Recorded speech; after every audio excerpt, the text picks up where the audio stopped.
Canary pa malara, yolo mariba, yo canary pa malara, yolo mariba, yo canary balga, quanamocada, yo canary balga, quanamocada, yora, on a malengro, yora, on a male malara, yora, on a malengro, yora, oh, namale malara, canare pa malara, yolo mariba, yo canare pa malara, yolo mariba, yo canare balga, quanamocada, yo canare balga, quanamocada, yora, oh, namale noro, yora, oh, namale malara, yora, namale noro, yora, namale malara, canare pa malara, yolo mariba, oh, canare pa malara, yolo mariba, yo canare balka, quanamocada, yo canare balka, quanamocada. Yora, oh, namale noro, yora, oh, namale manara. Yora, oh, namale noro, yora, oh, namale manara. Yo, yakur, yora, welcome. We use that for welcome and farewell. If we're using it for farewell, we replace yura, that means welcome, and we replace that with your way. Your way, oh, Numbale, Nuru, farewell to all the good spirit. Your way, oh, Numbale, Malara, farewell to all the good people. Or Yura, if we want to do welcome. What my father would say, my genocidal name, is Raymond Dennis Bruce Walker, and my language name that my father gave me is Nunka, which means heat. And I'm from the family or the tribe called Nunukul, which is from North Stradbroke Island. Also, we call Minjirrabah. I grew up around Brisbane and North Stradbroke Island, Meanjin and Minjirrabah. Most of my school life was in a nala or Nyinla, sitting down place. Or a nala also translates to peaceful place. Some people might beg to differ that. I remember growing up seeing a lot of my uncles singing the songs, mainly the Brady family. I was in my early teens when I started to sing songs, especially the old song that was passed on to everyone, the old Gubby Gubby Waka Waka song. That gave me a strong sense of belonging and a sense of becoming a songman. Old Man Kawanji, aka Pastor Don Brady, was connected in the land rights movement and the struggle for our people, and he was like my father's mentor, and so him and my father were very close together, and that enabled our family to see the Brady family at work doing all the song and dance and whatnot. The strength and the power, the spirituality that you would feel. They would carry that all the time with them, and they would deliver time and time again. Every time they would present the culture. I don't like saying the word perform, because to me, perform is like, we're not performing in a circus. So that's why I say present. So every time they presented the culture, time after time and again, it was with integrity, and it was always hitting the nail on the head, so to speak. And the full thrust, you could always feel the full thrust of that spirit within that song and the energy that was there. That old man, that old grandfather, Pastor Don Brady, passed on a lot of the song and dance to his sons, who kept it alive throughout the 70s and the 80s. I can remember it was towards the end of 89, and they got a contract with Nikon Plaza, Dad Graham Brady, and Dad William was there, William Brady, Dad Matthew Brady, which Matthew is my same age, and sometimes we'd call him Dad or Uncle, and he, don't call me uncle, call me brother, because he didn't want to appear to be looked as being old. But that was all good. The majority of song and dance was Gugu Yalanji. Forgive me for the pronunciation if I haven't pronounced it right. But it was the Brady family's song and dance, Gugu Yalanji. And there was the honey tree, Mai Wumba, the mosquito, Injila Bayganj, Minya Gidich, the kite hawk, Maladambun, the policeman. That was a story they would do about when someone breaks the law, and they'd send the policeman out after them to sort them out. What other songs? We do the famous Waka Waka Gubby Gubby song, Garing Nindanami, and a love song, or they would use it as also a play dance song, and Juggledar. I don't know what it's called, but that's where they do all different styles. You come out doing different styles. Bird, emu, coming out doing an emu dance. And then at the end, when it's ending, you'd come out throwing the fishing line. And we used to always use that dance if we like someone in the audience, like if the dancers liked a girl, you would throw that line to that girl, catch her, and reel her in.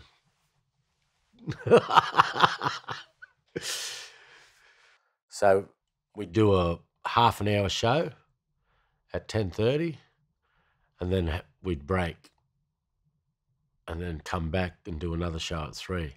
So we'd have to stay down the coast, because it'd be pointless going home and then coming back. So we'd stay down there around the dressing room. Sometimes we'd go walk about and look at different shops and whatnot. Some other things would happen. But there would be other times where we'd be making dance gear. And so learning from that experience, from sitting with those uncles, learning all that was awesome.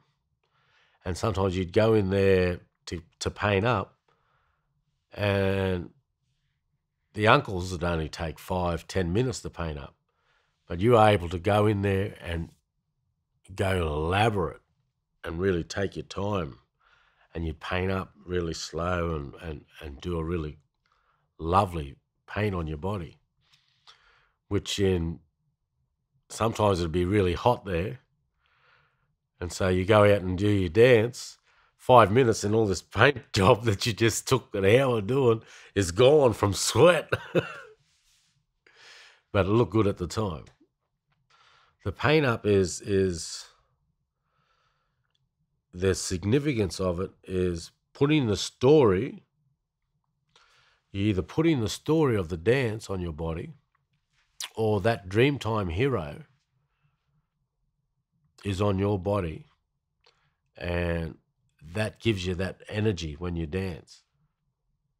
I remember singing in the backyard when my sister was having a second child,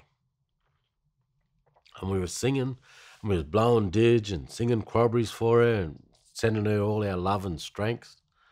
And she was in the hospital, and I was just blowing, I was picturing, and something happened when I was playing the didge. It was like a gust of air comes through.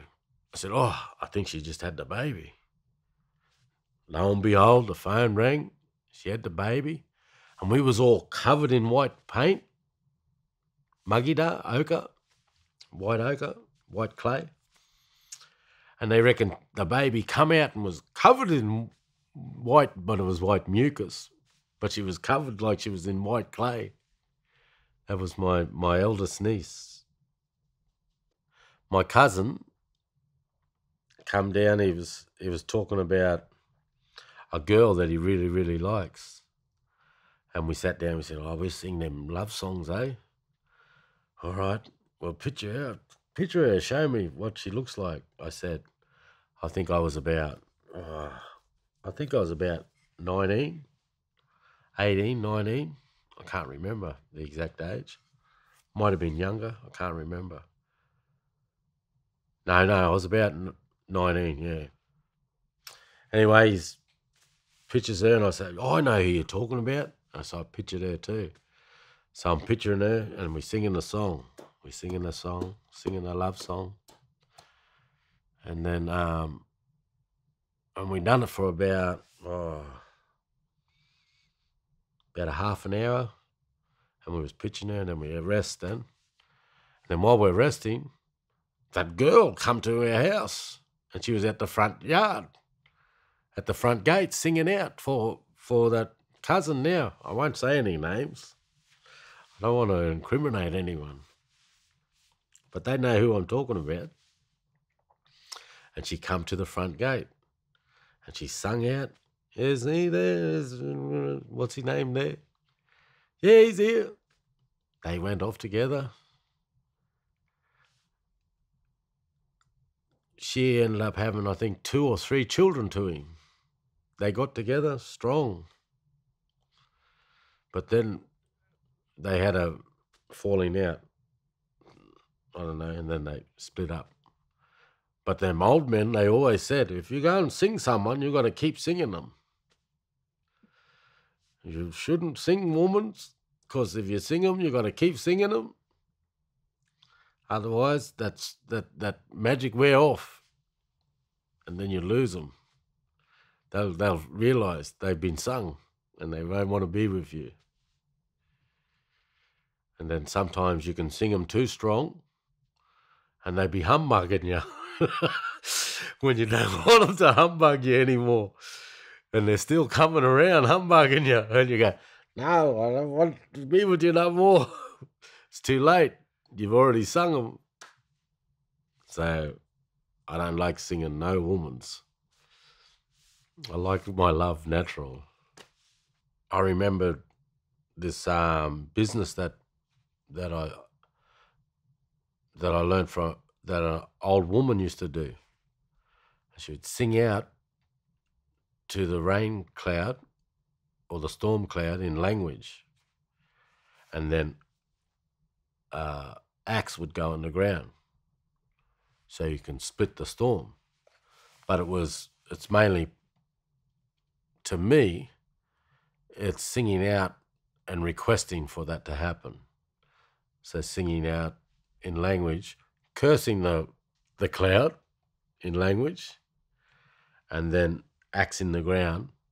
So your mental image is seeing the axe going in the ground, but splitting that storm cloud, so it can go around you. And I think it was the last festival before it went to Woodford.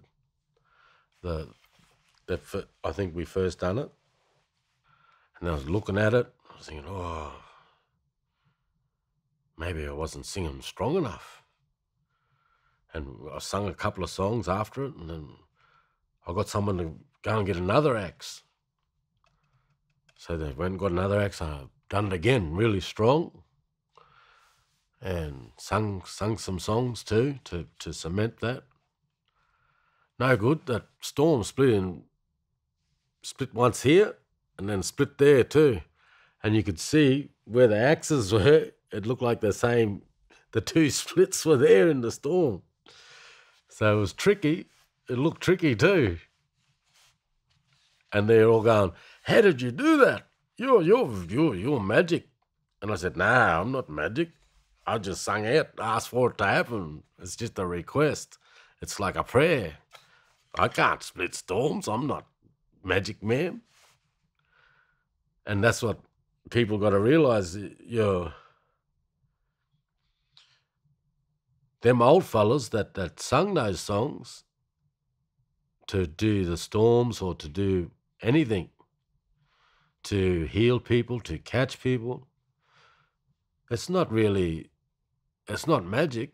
All it is a request. It's just like a prayer, like like what we've learned through the Christian faith, and you go to church and you pray. Same with the songs. The songs is a prayer. You're sending a prayer of what you want to happen, and then your prayer is answered.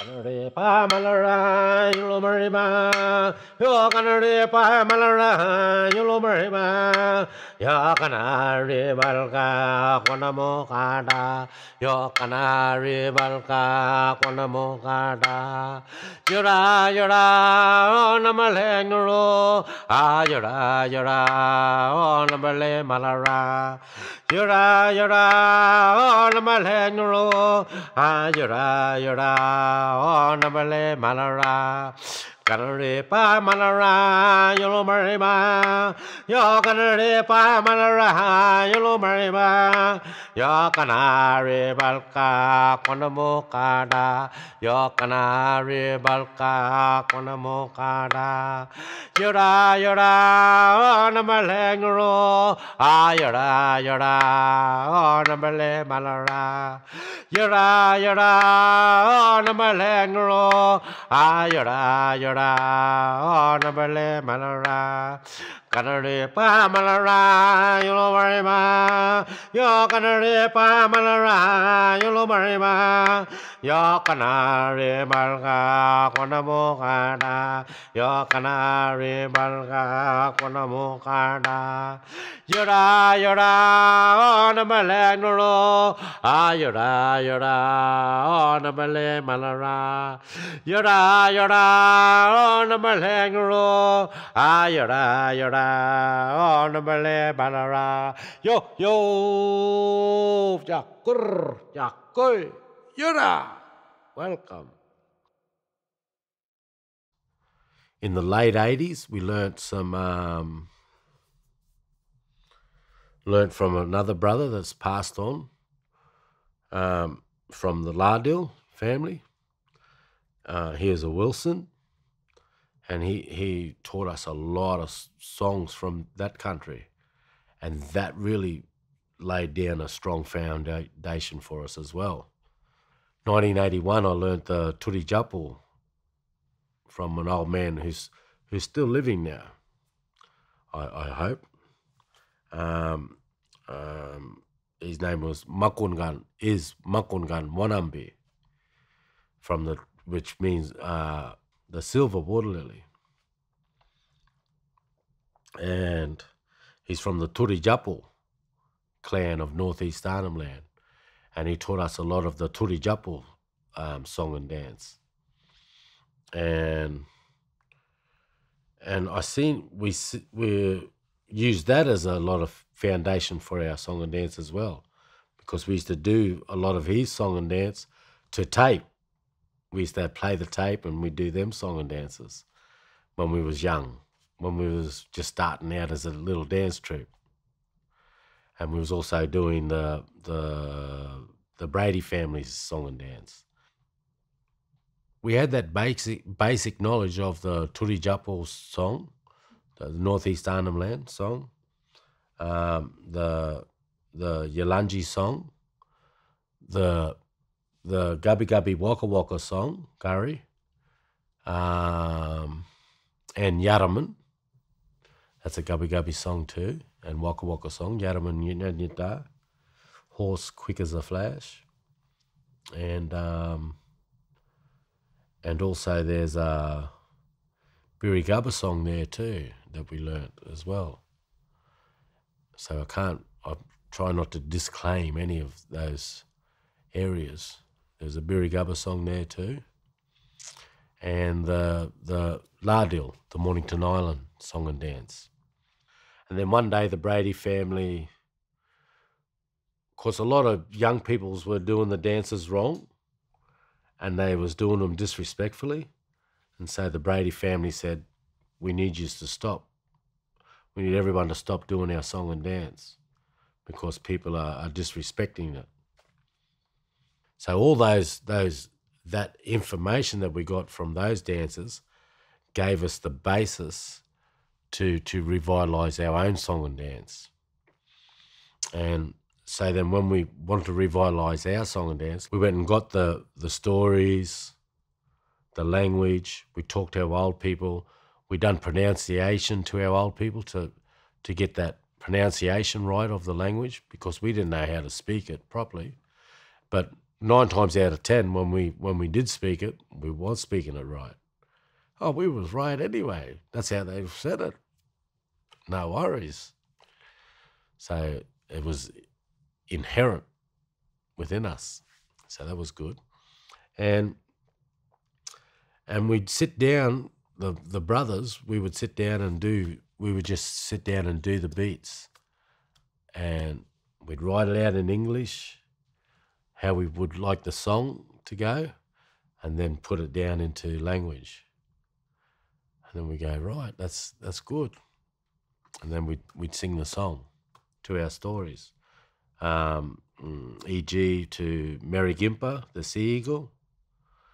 And then the sea eagle told us that the fish was coming. Then we do another dance straight after it, Born Gun, which is about the dolphin gathering the fish, bringing it into the shallow water. And then we do another dance called Walanko, which means going fishing, where we would gather the fish with doro nets or spearing the fish. And that dance shows. And then we do other dances, e.g. Gariel, the curlew bird, because it gives us the signs of when people are visiting us, when strangers are coming into camp, and when people are passing over to the sky country. Of course, that bird in our dreaming looks after the spirit and keeps the spirit in its keeping place when we pass before we ascend to the sky country. The majority of songs are supposed to come from dreams. And that's why I said one time I tried to dream the song, but I couldn't dream the song. That was when I made that song for the Kubumeri. I only just recently made a song for the Kubumeri called Kabai Gurama, which means the bee story. Gurama, story, and Kabai, bee. So I just made them that dance. Only just recently we've made that dance. But I've tried for weeks first. I've meditated on it and wanted to dream this story, but then I got onto an old man down there. I call him Dad Graham. Dad Graham Dillon. He's from the Kumameri people. He's the elder there. And he sent me up an old story of the bee, of how it was created and all about it. So I used that story, and they sent me up language as well. And I used that story, got the language, asked for pronunciations. They give it to me, and then come up with the bee story song. Garing na na me jo jamu pero no garing na na me garing na na me jo jamu pero no garing na na me jo jamu pero no garing na na me jo jamu pero no gaya man marai gaya man marai gai cha kun gong ga nyong gaya man marai ngai cha con gung ga nyong go kaya man marai ngai cha con gung ga nyong go bere na jo bani bani je me bere na jo bani je me bere na jo bani je me jakan barana jano jono jono goze jagan barana jano jono goze jagan barana jano jono goze garing na me do jamu birono garing na me do jamu birono hurr takoi. Respectfully, I say his name, Fred Emery, is the man who dreamt that song. And he's a Gubby Gubby man. And I think, I'm not 100% sure, his mother is Waka Waka. But his father's Gubby Gubby. Or it might be the other way around, I'm not sure. But I think it's mother Waka Waka, father Gubby Gubby.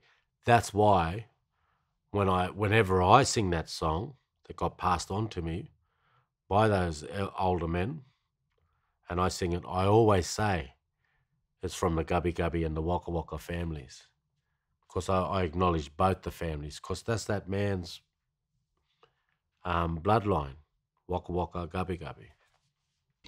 Importance of that song, Gari Nyinda Nami, I feel, is because all the families of South East Queensland and northern New South Wales, because remember, BC, before Cook, there was no border there.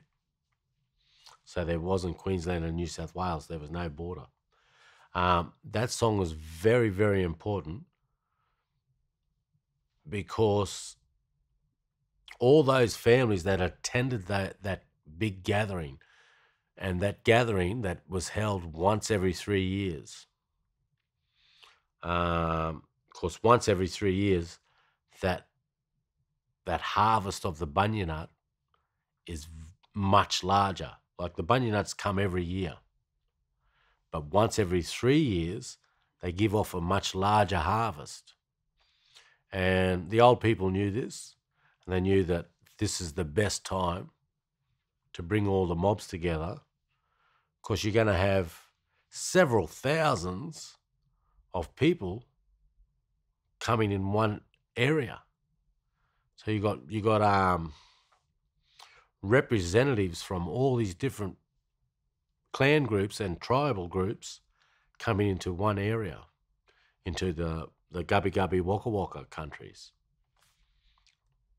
And so they come there, and so they're all talking about each other's country. And for instance, Nunukul mob might be saying to the Kumameri mob, the Nunukul mob are on Stradbroke and the Kumameri are on the Gold Coast. And Nunukul mob say, look, can you please just hold off this year on hitting them mullet? Can you just let them run through a bit, please? Because we want to get a larger harvest in a few years' time, because them mullet are carrying the eggs the roe and the melts. So don't hit them. So things like that would have been spoken at these gatherings. And then they would say, right, if you do that, we're going to have a really big gathering on our country. We're going to kill half a dozen dugong, and we need all your boss men there because we want to bring a lot of older boys into manhood, into young manhood. So we need a lot of your boss men to come and bring your older boys too that need to be brought into manhood. Because a lot of times that's what the gathering of the Bunya was bringing older boys into young manhood. And the importance of that gathering was also talking about each other's country. So then when songs were shared there too, and the song that survived the most was that song now, Garing Nindanami, because it was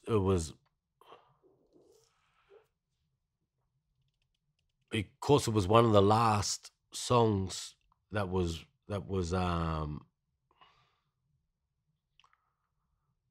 made. So it was one of the last songs that was made, and one of the main songs that was held dear, and everyone held onto it very dearly.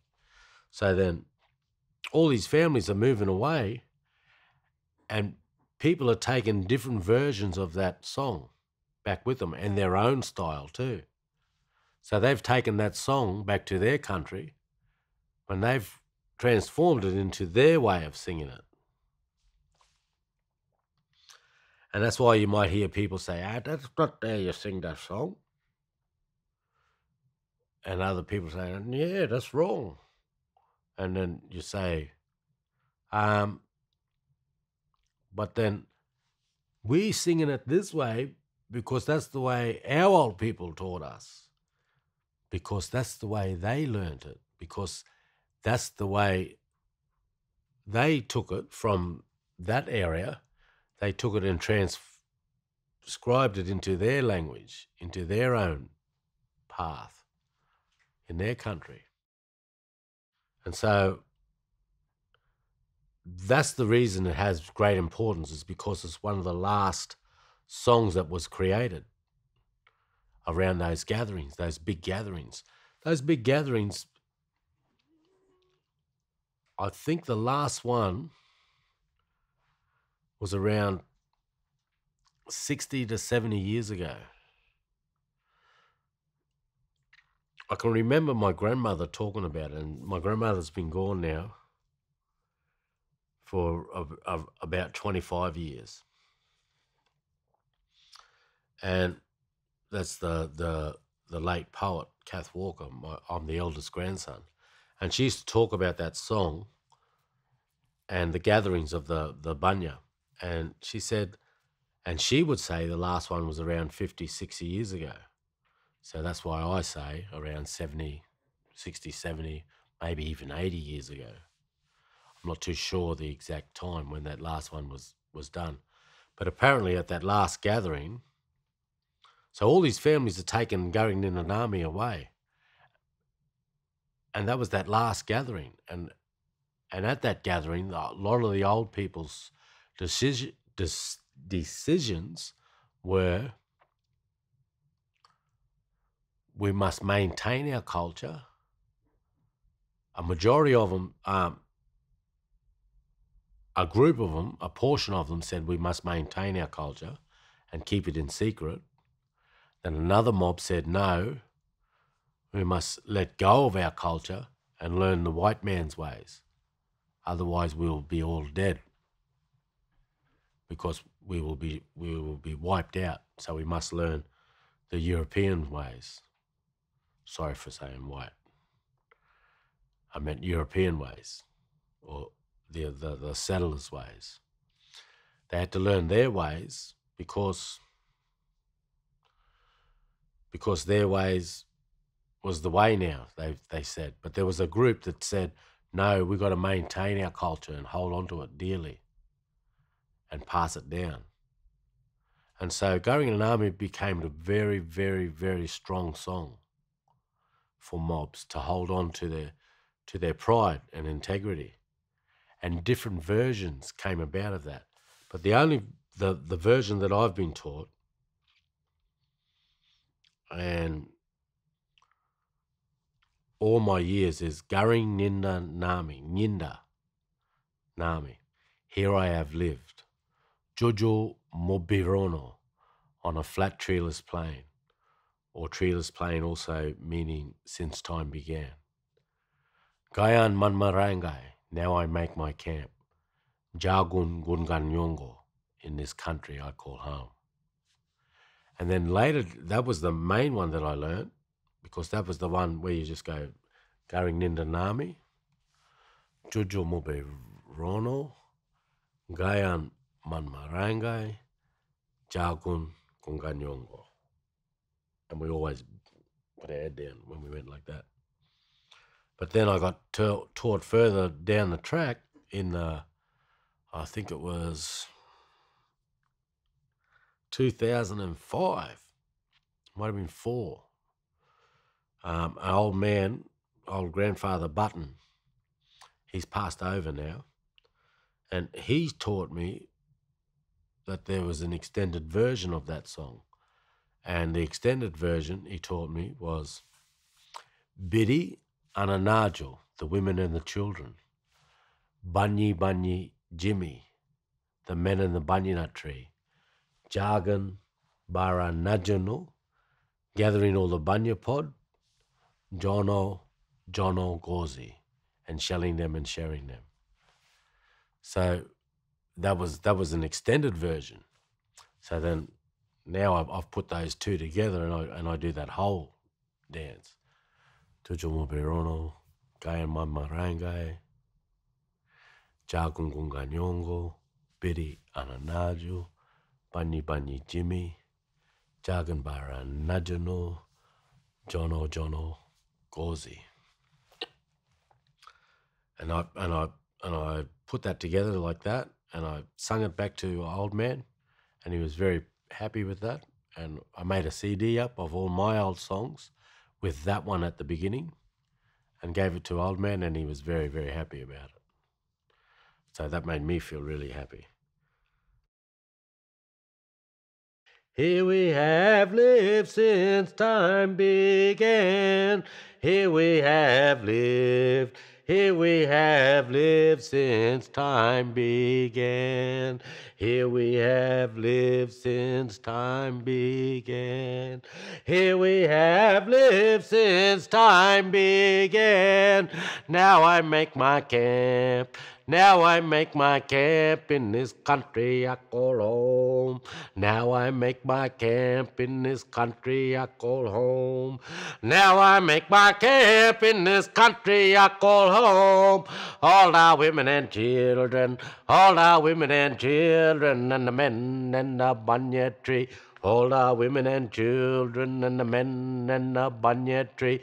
All our women and children and the men and the bunya tree. Gathering all the bunya pod, gathering all the bunya pod and shelling them too. Gathering all the bunya pod and shelling them too. Gathering all the bunya pod and shelling them too. Here we have lived. Here we have lived since time began. Here we have lived since time began. Brrr, brrr, Jakoy, yara yara. Welcome, Marpa. One good thing about our people is we advanced socially throughout the thousands and thousands of years. We advanced socially. We understood how to relate to one another socially. And where the European peoples, they advanced technologically, and so they went ahead like that, but forgot about all their social aspects. So they got all these jails because people were mucking up in their society, so they had to build jails. We never had jails in this country, because we advanced socially. We knew how to interact with each other and how to pull young fella up when he was playing up.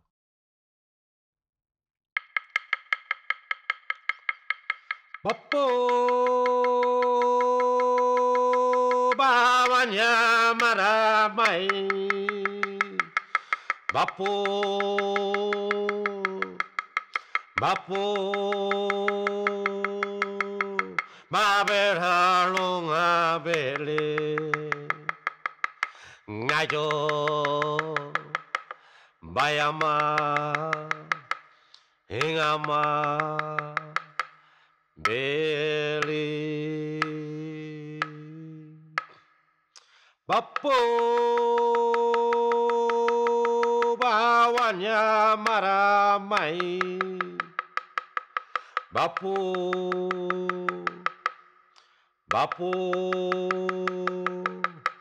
baberhalong abele ngayo bayama hingama beli. Yura mala yo karing na majuju mo bro ni yura namling no nimbe nari birali benwa bayami Bapo.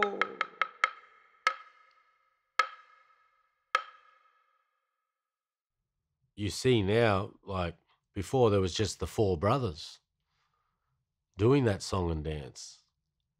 Now you got brothers, cousins, nieces, nephews, aunties, uncles. They all doing that same song and dance that the four brothers created. And so it's beautiful that everyone is doing it now. But not only all the families of Stradbroke or Minjuraba, all those families are doing those song and dances. But that song and dance, not only did we gave a foundation and an understanding to other family groups that this is what you can do. It's not fully gone. You can revitalize your song and dance with your old stories. And there'll be old stories even archived to your mob, your country. Just because, say, for instance, I don't want to disrespect any mob, but say, for instance, Tasmanian mob, say their tribe, one tribe down there or a clan group doesn't have song and dance. But there will be information. Them old people would have made sure that they laid down some form of information that is there for them to revitalize their song and dance. They can get that information, that language, that story, and the song and dance is the essence of the story. And that's why we need it. And it helps carry those stories. It helps carry the stories, the song and dance. And you sit down with a young person and tell them a 5-hour story, they're going to be bored, guranglas. They're going to be getting up, fidgety. What is this old one going on about? You get them up and teach them a song and dance that lasts for 5 minutes, and that 5 minutes is a 5-hour story. That's why song and dance is important, because it locks 5 hours into 5 minutes. And it passes that information on, and you can pass it down. Then later down the track, when they've been doing that song and dance for a while, the young ones, and they're getting older, and they're now teenagers, you tell them about Mary Gimpa. You tell them the whole importance of that song and dance, and you can go into depth and length of that song and dance. You can pass on all that information then, and they're going to soak it up like a sponge, because they've been doing that dance for 10 years. And now they're going to know what that dance really means. So that's why song and dance is important.